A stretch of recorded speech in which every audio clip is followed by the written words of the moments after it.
Hey guys, welcome back to my YouTube channel. आज मैं आप लोगों के सामने एक्सप्लेन करने वाली हूँ हाल ही में रिलीज हुई मूवी धुरंधर द रिवेंज को।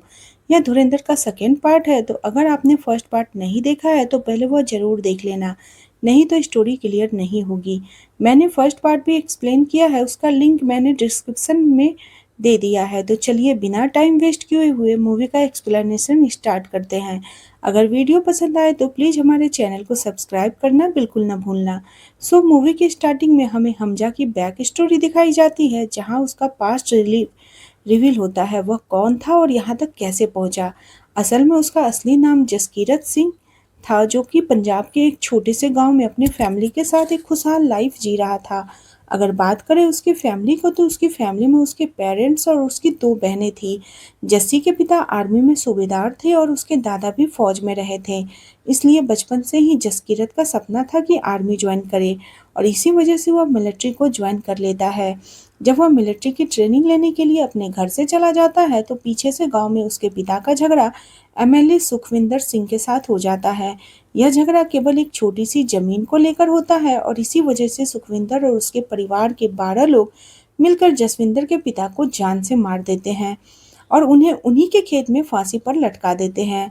अब उसके बाद वही लोग उनकी दोनों बहनों को पकड़ लेते हैं, उसके साथ रेप करते हैं, जिनमें से एक बहन हरलीन को वहीं पर वह लोग जान से मार देते हैं, जबकि जसलीन को जिंदा पकड़कर अपने साथ ले जाते हैं एंड उसे अपने पास के खेत में बने ट्यूबवेल जैसे जगह पर कैद करके रख लेते हैं। रोज उसके साथ जबरदस्ती भी किया करते थे। जब जस्सी ट्रेनिंग से वापस आता है और उसको यह सब कुछ पता चलता है, तो वह अंदर से पूरी तरीके से टूट जाता है। यहाँ पे पता चलता है कि उसकी माँ ने पुलिस में कंप्लेन करने की कोशिश की थी, लेकिन कोई भी केस दर्ज नहीं किया गया था, क्योंकि सामने एमएलए का सुखविंदर का दबदबा था। जस्सी अपने दोस्त गुरवास पिंडा से मिलता है। असल में पिंडा बचपन से ही जस्सी की छोटी बहन जसलीन से प्यार किया करता था। गुरवास पिंडा का जो पिता था, वह पंजाब में नशे का बिजनेस किया करता था। वह माल को एक यूपी के गैंगस्टर आसिम अहमद से मंगवाया करता था, और इसलिए गुरवास पिंडा माल का ऑर्डर देने के लिए यूपी में इलाहाबाद जाता है, और यहाँ पर उसके साथ जस्सी भी होता है। ऑर्डर देते वक्त पिंडा चालाकी से AK-47, कुछ मैगजीन्स और कुछ गन्स भी मांग लेता है। इस पर आतिफ अहमद काफ़ी ज़्यादा हैरान हो जाता है और पूछता है कि गन्स की क्या ज़रूरत पड़ गई, तुम लोग तो सिर्फ ड्रग्स का बिजनेस करते हो।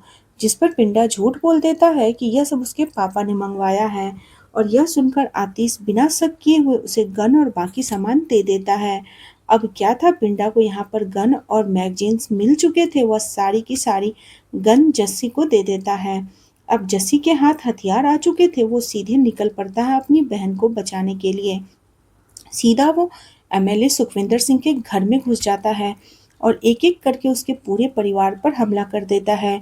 यह सीन काफी ज्यादा भयानक होता है, जहां पर जस्सी बिना रुके उन सभी 12 लोगों को एक एक करके जान से मार देता है। आखिर में सुखविंदर सिंह को पकड़ता है तो उससे पूछता है कि उसकी बहन कहाँ पर है। मरते मरते सुखविंदर सच बता देता है कि जसलीन को खेत में रखा गया है। इसके बाद जस्सी उसे भी खत्म कर देता है और सीधे वहां पर पहुंचकर अपनी बहन को बचा लेता है।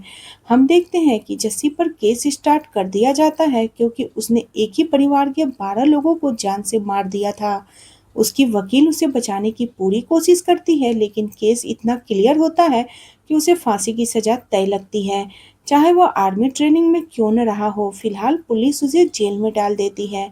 उसकी फांसी की सजा लगभग तय हो जाती है, और जब कोर्ट से उसे जेल लेकर जाया जा रहा था, तो वह अपने दोस्त पिंडा से कहता है कि वह उसकी बहन और उसकी माँ का ध्यान रखे।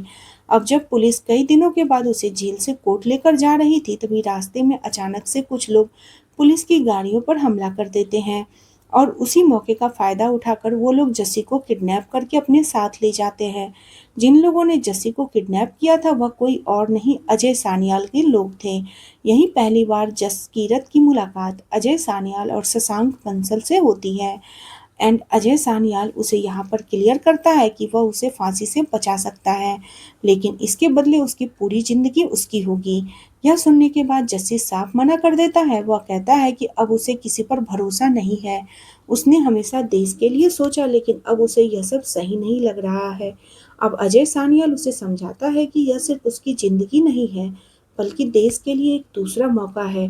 अगर वह चाहे तो अपनी कहानी खुद लिख सकता है। फिर अजय सान्याल उसे यकीन दिलाता है कि उसकी माँ और बहन का पूरा ख्याल रखा जाएगा। अब यह सुनने के बाद हमजा भी मान जाता है। देन उसके बाद उसको एक नई पहचान दी जाती है। अब उसका नाम हमजा रख दिया जाता है।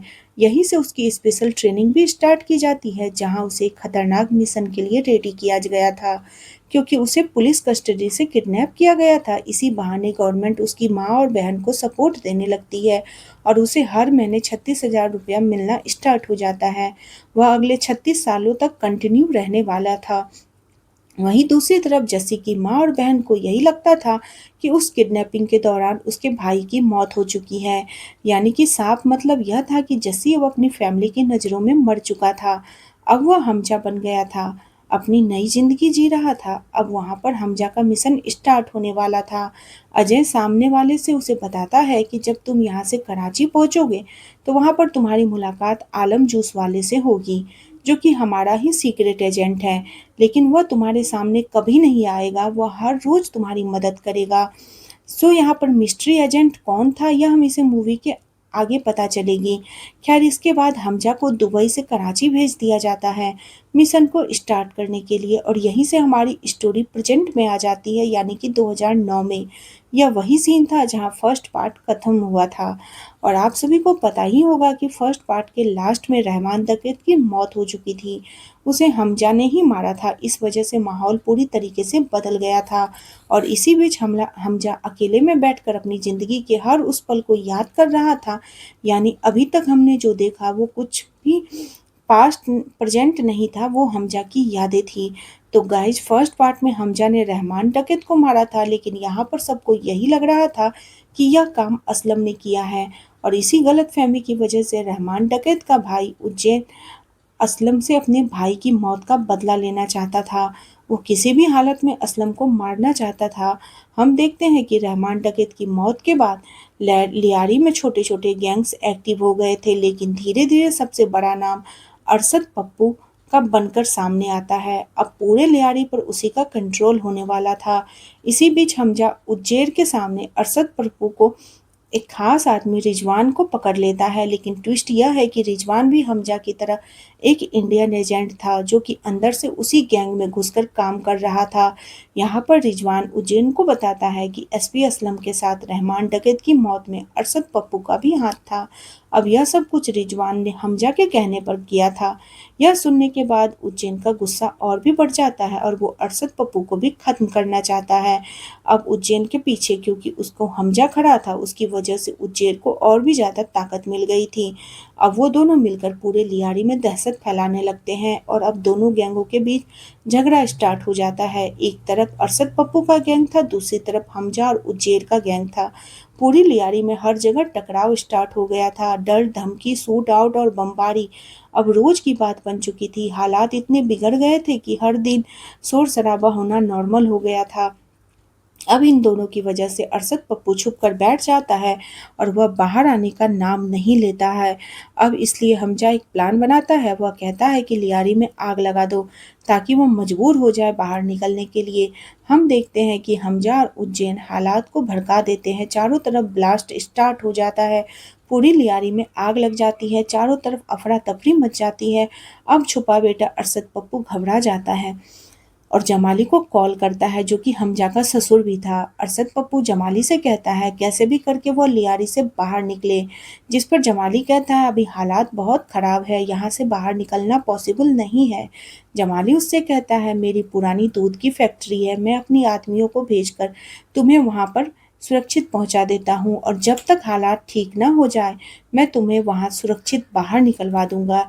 इसके बाद अरशद पप्पू भी मान जाता है। हम देखते हैं कि जमाली के लोग उसे गाड़ी में लेकर जाते हैं और पूरी सिक्योरिटी के साथ उसे दूध की फैक्ट्री तक पहुंचा देते हैं।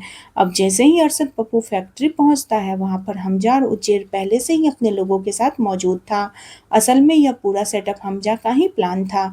उसी के कहने पर जमाली ने उसे यहाँ पर बुलाया था। अब क्या, औजर और अरशद पप्पू पर टूट पड़ता है और उसे काफी बहुत ज्यादा मारता है। वह उसे गाड़ी के ऊपर बांध देता है, रस्सी को पकड़ लेता है और हमजा गाड़ी चलाने लगता है। पूरी लियारी में घुमाने लगता है ताकि सब उसका अंजाम देख सके। हम देखते हैं कि उज्जैन यहाँ पर सारी हदें पार कर देता है। वह अरशद पप्पू के सर को बेरहमी से धड़ से अलग कर देता है और उसके सर को फुटबॉल बनाकर पूरे लियारी में खेलने लगता है। यह खौफनाक नज़ारा देखकर सभी लोग सन्न रह जाते हैं। पूरे लियारी दहशत में चला जाता है और कोई भी कुछ नहीं बोलता। और इसी दौरान हम देखते हैं कि हमजा चुपचाप यह सब कुछ वीडियो रिकॉर्ड कर लेता है। देन हम देखते हैं यह वीडियो जमाली, इकबाल और एसपी असलम साथ बैठकर देखते हैं। वीडियो देखकर एसपी असलम समझ जाता है कि उज्जैन का अगला टारगेट वही है। इसलिए वह एक प्लान बनाता है, उज्जैन को पकड़वाना है और फिर जेल के अंदर उसे खत्म कर देना है और बाहर को दुनिया को बस यही दिखाना है कि उसकी मौत एक एक्सीडेंट थी। अब यह सुनने के बाद जमाली तुरंत हमजा के पास पहुंचता है और उसे बता देता है कि एसपी असलम उज्जैन को गिरफ्तार करने का प्लान करवा रहा है ताकि बाद में जेल के अंदर ही उसे मरवा सके। यह सुनते ही हमजा तुरंत उज्जैन को समझाता है कि कुछ दिनों के लिए वह दुबई चला जाए, यहाँ पर सारा मामला वो खुद संभाल लेगा। लेकिन असली गेम कुछ और था। एक्चुअली में हमजा खुद भी यही चाहता था कि उज्जैन यहाँ से हट जाए, क्योंकि अगर वह चला जाता है तो पूरी लियारी पर सिर्फ हमजा का ही राज रह जाता, क्योंकि बाकी सारे गैंग्स को तो वह पहले ही खत्म कर चुका था। लेकिन उसने जाने से साफ मना कर दिया। वो कहता है चाहे कुछ भी हो जाए वह एसपी असलम को मार कर ही रहेगा। उसे अपने भाई का बदला चाहिए। हमजा उसे समझाता है कि अभी हालात बहुत खराब हैं, सही टाइम आने पर वह खुद उसे मौका देगा। काफी समझाने के बाद आखिरकार उज्जैन मान जाता है और दुबई के लिए निकल जाता है। यही हमजा चाहता था। जैसे ही उज्जैन हटता है हमजा सीधे रहमान डकैत की गद्दी पर बैठ जाता है। पूरी लियारी पर अब उसका कंट्रोल हो जाता है और जैसे ही उज्जैन दुबई एयरपोर्ट पर पहुंचता है उसी टाइम हमजा उसे की पूरी इन्फॉर्मेशन दुबई पुलिस को दे देता है, जिसकी वजह से सीधा उसे एयरपोर्ट पर अरेस्ट कर लिया जाता है। और अब बस यहीं से हमजा बन जाता है लियारी का नया किंग और अब उसका पूरा कंट्रोल हो चुका था। वह इकबाल और सेरानी के साथ भी अपने रिश्तों को और मजबूत कर लेता है। वहीं दूसरी तरफ हम एसपी आलम को देखते हैं कि वो 4 बेगुनाह बलूच लड़कों को पकड़ता है और उन्हें आतंकवादी बताकर फर्जी एनकाउंटर कर देता है और मेडल भी ले लेता है। उन चारों को जान से मार देता है। चौंकाने वाली बात यह होती है कि उन लड़कों में शिरानी का बेटा भी शामिल था। अब यह जब बात हमजा को पता चलती है तो उसे काफ़ी ज़्यादा दुख होता है। वह कहता है चाहे कुछ भी हो जाए लेकिन उस बेगुनाह स्टूडेंट को उसे नहीं मारना चाहिए था। इसलिए वो अपनी ससुर जमाली से कहता है कि तुम्हें अपनी पार्टी बदलनी होगी। हमजा कहता है उसे जरीवारी की पार्टी छोड़कर नवाब शरीफ की पार्टी ज्वाइन करनी होगी। असल में यह दोनों पार्टी एक दूसरे के राइवल थे। हमजा यह चाल इसलिए चलता है क्योंकि वह जरवारी को गद्दी से हटाना चाहता है, क्योंकि वह जनता जानता था कि उसी के ऑर्डर से एसपी असलम ने उस 4 बेगुनाह बलूच लड़कों को मारा था। साथ ही हमजा यह भी समझ चुका था कि उन 4 बेगुनाह बलूच स्टूडेंट की मौत के बाद अब जरवारी की पार्टी ज़्यादा दिन टिकने वाली नहीं है, क्योंकि लोगों के अंदर उसके खिलाफ गुस्सा बढ़ चुका था और यही मौका देखकर हमजा ने पहले ही अपनी चाल सेट कर ली थी। इसके बाद हमजा के कहने पर जमाली जरीवारी की पार्टी छोड़कर नवाज शरीफ की पार्टी ज्वाइन कर लेता है। साथ ही हमजा खुद भी नवाज शरीफ से मिलकर अपनी कनेक्शन मजबूत कर लेता है। अब और क्या था, इलेक्शन होते ही जरवारी की पार्टी हार जाती है। हर तरफ हमजा की पकड़ बन चुकी थी।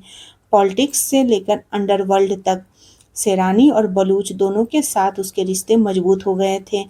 धीरे धीरे उसे भी रहमान की तरह शेर बलूच का दर्जा मिलने लगा था। खैर अब हमारी स्टोरी आगे बढ़ती है और साल 2014 आ जाता है, जहां भारत में नरेंद्र मोदी पीएम बन जाते हैं और यहीं से पूरा गेम बदल जाता है। अब हालात पहले जैसे आसान नहीं रहे थे। हर चीज पर सख्ती बढ़ चुकी थी। इसी दौरान हमें इकबाल के पिता दिखाए जाते हैं, जो कि 1971 की जंग में शामिल रहे थे। उनका पास्ट काफी ज्यादा डार्क था, लेकिन अब नए हालात देखकर सब वह समझ चुके थे कि समय बदल चुका है। वो इकबाल को बहुत ज़्यादा समझा रहे थे और उससे नाराज़ भी थे, क्योंकि अब पहले की तरह खुलकर कुछ भी करना आसान नहीं था। सिक्योरिटी टाइट हो चुकी थी और हर कदम पर रिस्क बढ़ गया था। इसी वजह से वो अपने बेटे इकबाल से काफ़ी ज़्यादा नाराज़ थे। तभी अचानक इकबाल के पास बड़े साहब का कॉल आता है और यहीं से स्टोरी में एक नया मोड़ आता है। हम देखते हैं कि इकबाल और जमाली, एसपी असलम सभी बड़े साहब से मिलने जाते हैं। साथ ही हमजा को भी बुलाया गया था, इसलिए वह भी उनके साथ जाता है। जब वह लोग वहां पर पहुंचता है तो एक बहुत ही शानदार आलीशान घर को हमें दिखाया जाता है, जहां पर अंदर एक बीमार आदमी लेटा हुआ था और यह बीमार आदमी कोई और नहीं बल्कि दाऊद इब्राहिम था। इतना बड़ा अंडरवर्ल्ड का डॉन देखकर हमजा हैरान रह जाता है। उसने कभी नहीं सोचा था कि दाऊद और इकबाल को इंडिया के अंदर से कमजोर करने के लिए इतने बड़े प्लान बनाए हैं। एंड यहाँ पर हमें पता चलता है कि दाऊद पंजाब में नशीली चीजें बेचता है और वहीं से जो पैसा आता है उसे इकबाल और बाकी लोग हथियार खरीदते हैं और हिंदुस्तानियों पर ही उसका इस्तेमाल करते हैं।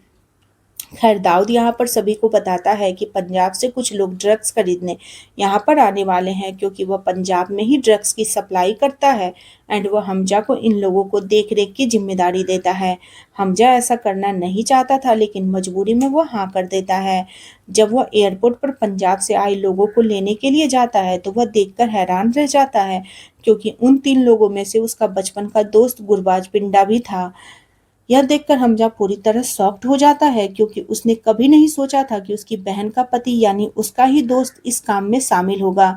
सो गाइज यहाँ पर हमजा पिंडा को पहचान लेता है लेकिन गुरबाज पिंडा उसे नहीं पहचान पाता, क्योंकि हमजा के लंबे बाल थे, शेविंग भी बढ़ चुकी थी, बॉडी भी थोड़ा बदल गई थी। खैर इसके बाद सभी लोग मिस्त्री के अड्डे पर पहुंच जाते हैं। सो गाइज वह वही मिस्त्री है जिसने पहले अजय सैनियाल को प्लेन हाईजैक की टाइम कहा था कि हम उनके पड़ोसी हैं, लेकिन वह लोग उसका कुछ नहीं कर पाएंगे। अब यह नशीली चीजें गुरबाज पिंडा के सामने डाल दी जाती है।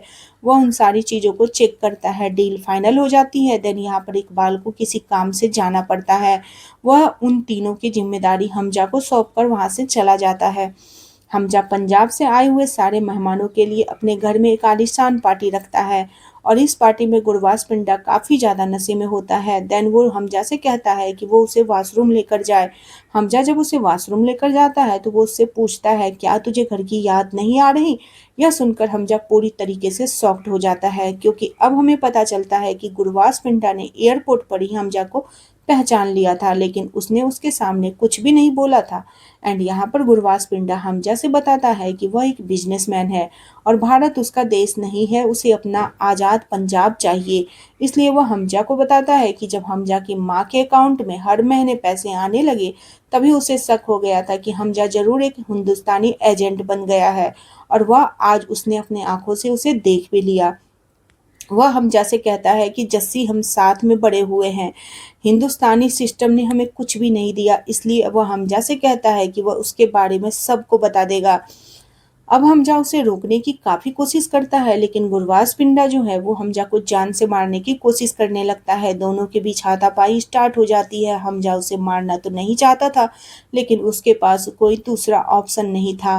न चाहते हुए भी उसने गुरबाज पिंडा को जान से मार दिया।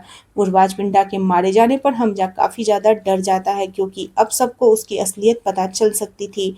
लेकिन तभी वहां पर आलम आ जाता है। अब आलम हमजा से कहता है मेरा यहाँ पर कोई काम नहीं, मैंने अपनी पूरी जिंदगी जी ली है, लेकिन तुम इन सब में बहुत अंदर चले गए हो, तुम्हें आगे भी जाना है। फिर आलम खुद गुरबाज पिंडा के खून का इल्जाम अपने ऊपर ले लेता है और हमजा को वहां से जाने के लिए कहता है।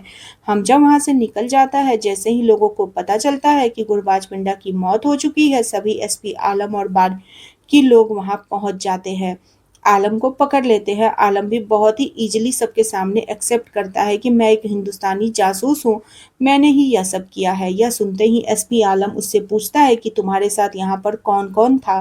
तभी हमजा वहां पर आता है और आलम को डायरेक्ट शूट कर देता है, जिसकी वजह से उसकी वहीं पे डेथ हो जाती है, क्योंकि हमजा जानता था अगर आलम जिंदा रहा तो यह लोग उसे बहुत बुरी तरीके से टॉर्चर करेंगे। आलम किसी भी तरीके से उसका नाम नहीं बताएगा और वह टॉर्चर होता रहेगा। और अब यहाँ पर हमजा ने आलम को डायरेक्टली शूट कर दिया था। इस वजह से एसपी आलम उमर को हमजा पर शक हो जाता है। इसलिए वह दोनों डिसाइड करते हैं कि वह हमजा पर नजर रखेंगे, और जब तक वह लोग आपस में नहीं यह तय कर लेते कि ये क्या है तब तक वो किसी को कुछ भी नहीं बताएंगे। तभी हमजा की वाइफ एलिना यह सब कुछ सुन लेती है।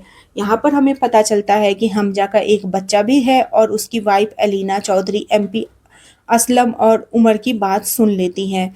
फिर वो हमजा के कमरे में जाकर उसके सारे सामान की तलाशी करती है और काफ़ी देर खोजबीन के बाद उसे एक डायरी मिलती है जिसमें हमजा ने अपने दुश्मनों के नाम लिखे थे। यह देखकर एलिना समझ जाती है कि हमजा असल में एक इंडियन एजेंट है। वहीं दूसरी तरफ हमजा बहुत टूट चुका था क्योंकि आज उसने आलम को खुद मार दिया था। उसने बहुत दर्द और गुस्सा अपने अंदर छुपा रखा था, वह उसे बहुत मिस कर रहा था। खैर उसके बाद जब वो घर आता है तो उसकी वाइफ एलिना उसके सामने गन तान देती है। वह काफ़ी ज़्यादा गुस्से में थी और कहती है तुमने मुझे धोखा दिया है और साथ ही मेरे देश को धोखा दिया है। तुम एक हिंदुस्तानी एजेंट हो और तुमने मुझसे शादी कर ली, मैं तुम्हें जिंदा नहीं छोड़ूंगी। और अब हमजा उसे समझाता है कि मैं तुम्हारे देश का दुश्मन नहीं हूँ, मैं सिर्फ उन लोगों का दुश्मन हूँ जिन्होंने हमारे यहाँ इतने सारे लोगों को मारा। मुंबई ब्लास्ट में कितने सारे लोग मारे गए यह सब मैंने देखा है। यह लोग तुम्हारे देश के कभी सच्चे नहीं है। वह कहता है कि कैसे यह लोग तुम्हारे देश के स्टूडेंट्स को पकड़कर फेक एनकाउंटर कर देते हैं। यह लोग हिंदुस्तान से भी ज़्यादा खतरनाक है तो पाकिस्तान के लिए तो और ज़्यादा। यह सुनकर एलिना भी हमजा की बात को समझ जाती है एंड वो कहती है कि एसपी आलम को तुम पर शक हो गया है एंड जो कुछ भी तुम्हें करना है जल्दी करो, लेकिन इसी बीच हमारे बच्चे को कुछ भी नहीं होना चाहिए। साथ ही वह हमजा को माफ कर देती है क्योंकि उसे पता था कि हमजा ने कुछ भी गलत नहीं किया है। दूसरी तरफ इकबाल के पिता फिर से उसे ताना दे रहे थे। आज इकबाल इतना गुस्से में था कि उसने अपने ही पिता को जान से मार दिया। वह हमजा अपने प्लान को सुरक्षित रखने के लिए एसपी असलम को अपने रास्ते से हटाने की तैयारी करता है क्योंकि उसे एलिना ने पहले ही बता दिया था कि असलम उस पर शक कर रहा है। हमजा नहीं चाहता था कि उसका राज, उसका प्लान सबके सामने खुल जाए। वहीं दूसरी तरफ दुबई से उजेर को पाकिस्तान लाया जा रहा था और असलम भी डिसाइड करता है कि रास्ते में उजेर को जेल ले जाने से पहले ही वह मरवा देगा ताकि उसका दुश्मन भी खत्म हो जाए।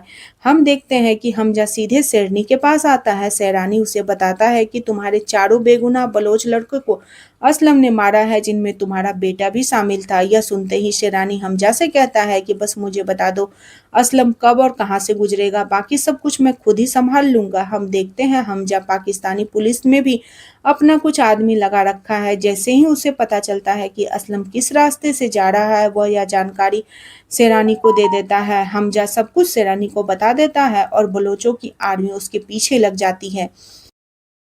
बलोच की आर्मी उसके पीछे लग जाते हैं और मौका मिलते ही एक बलोच का लड़का अपनी बम से लोडेड गाड़ी लेकर असलम की गाड़ी से टकरा जाता है, जिससे ब्लास्ट होती है और असलम की वहीं पर डेथ हो जाती है। इसके बाद हम देखते हैं कि हमजा अजय सानीवाल को बताता है कि दाऊद 60,000 करोड़ नकली करेंसी इंडिया भेजने वाला है।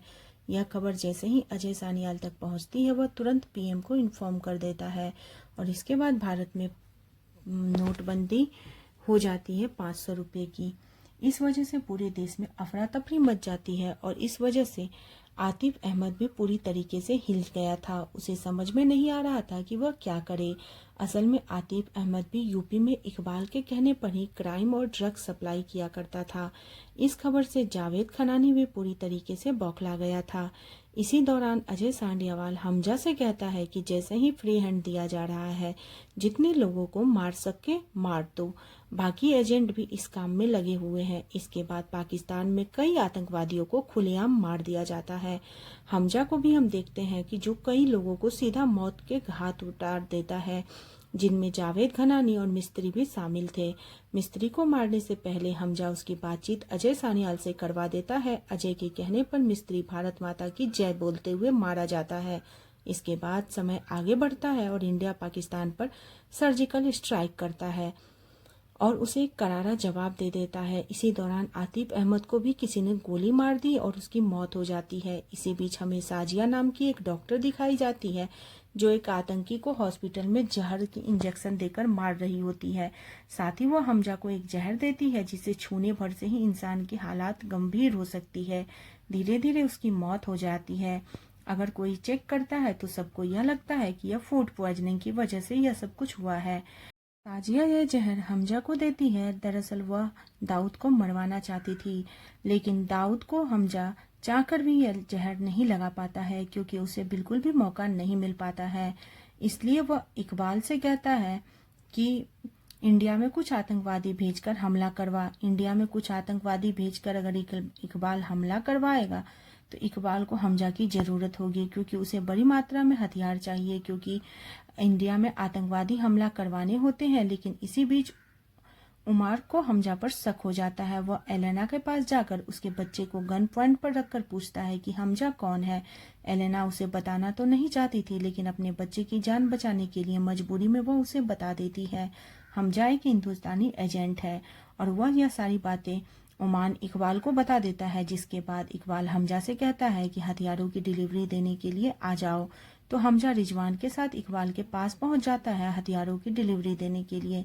रिजवान पैसे लेकर बाहर चला जाता है और इकबाल को पहले से पता था कि हमजा आया है। वह तुरंत हमजा को घेर लेता है और बुरी तरीके से मारने लगता है, लेकिन हमजा यहाँ पर सब कुछ पहले से प्लान कर कर आया हुआ होता है।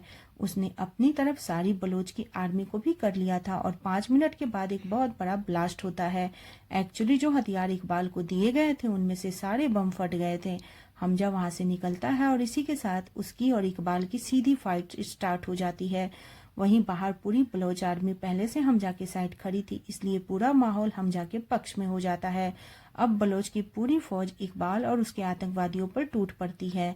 गोलियां, ब्लास्ट और हड़कंप मच जाता है। डर के मारे इकबाल बाहर भागने लगता है और हमजा उसका पीछा करता है। आखिरकार हमजा उसे पकड़ लेता है और बहुत ही बेरहमी तरीके से उसकी जान ले लेता है। उसके बाद हमजा आखिरी बार एलिना को कॉल करता है और उसे कहता है कि वह उससे और उसके बच्चे से बहुत प्यार करता है। एलिना सोचती है कि शायद हमजा पकड़ा जाएगा और वह काफी रोती है। ठीक उसी समय उमार वहां पर आता है और हमजा को अरेस्ट कर लेता है। इसके बाद हम देखते हैं कि आईएसआई का एक खास ऑफिसर हसन हमजा को टॉर्चर कर रहा होता है ताकि उससे इन्फॉर्मेशन निकल सके, लेकिन तभी हसन के पास अजय सान्याल का कॉल आता है। अजय हसन से कहता है कि अगर उसने अपना एजेंट हमजा वापस मेरे पास नहीं भेजा तो यह खबर फैला देगा कि हसन ने सिर्फ चंद रुपयों के लिए अपने देश की इन्फॉर्मेशन इजराइल को भेजी थी। एक्चुअली अजय के पास हसन का एक ऐसा वीडियो था। अब हम हसन की वीडियो देखें तो वह हमजा को वापस हिंदुस्तान सौंपने के लिए राजी हो गया, लेकिन उसे यह इल्जाम किसी पर तो लगाना था, इसलिए वह हमजा से कहता है कि उज्जैन को किस काम लाएंगे। इस पर हसन और बाकी लोग इल्जाम उज्जैन पर डाल देते हैं और उसे जान से मार देते हैं। इसके बाद हमजा को छोड़ दिया जाता है और उसे लेने के लिए कार आती है। जब हमजा उस कार में बैठता है तो अंदर जमाली होता है। हमजा यह देखकर पूरी तरीके से शॉक्ड हो जाता है। यहीं पर हमें पता चलता है कि जमाली ही वह एजेंट था जो पिछले 45 सालों से पाकिस्तान में रहकर इंडिया को सारी इन्फॉर्मेशन दे रहा था।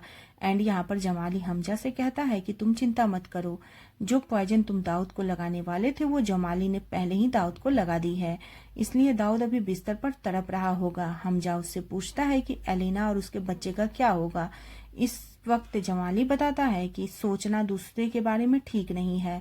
हमजा के लिए बेहतर यही होगा कि वह उन्हें भूल जाए। साथ ही जमाली कहता है कि हमजा ने अब तक बहुत अच्छा काम कर लिया है, इसलिए अब कुछ दिनों के लिए तुम आराम कर लो। वह कहता है अभी तो बस शुरुआत है। इसके बाद हमजा को देखते हैं जो दोबारा से जस्सी बन जाता है और इंडिया अपने गांव लौट आता है। गांव जाकर वह देखता है कि उसकी माँ, बहन, बच्चे सब लोग यह मान चुके थे कि जस्सी की मौत हो चुकी है। वह लोग अपनी जिंदगी में काफी ज्यादा खुश थे। यह देखकर जस्सी डिसाइड करता है कि वह सीधे घर वापस नहीं जाएगा। वह उन्हें दूर से ही देखता है और फिर अपने ट्रेनिंग कैंप में वापस लौट आता है, क्योंकि अब वह एक एजेंट है और उसका अगला मिशन उसका इंतजार कर रहा होता है। इसी के साथ यह मूवी में हम देखते हैं कि जस्सी की पूरी ट्रेनिंग, उसकी स्ट्रेटेजिस, मिशंस, प्रिपरेशन और कैसे वो एकदम तैयार होता है। बस इसी के साथ ये मूवी यहीं पे एंड हो जाती है। सो गाइज, यह थी धुरंधर द रिवेंज की पूरी कहानी। आप सभी को ये स्टोरी कैसी लगी नीचे कमेंट सेक्शन में जरूर बताना। और हाँ गाइज, धुरंधर पार्ट 1 का लिंक मैंने डिस्क्रिप्शन में दे दिया है। अगर आपने अभी तक नहीं देखा है तो वहां जाकर पार्ट 1 जरूर देख लेना।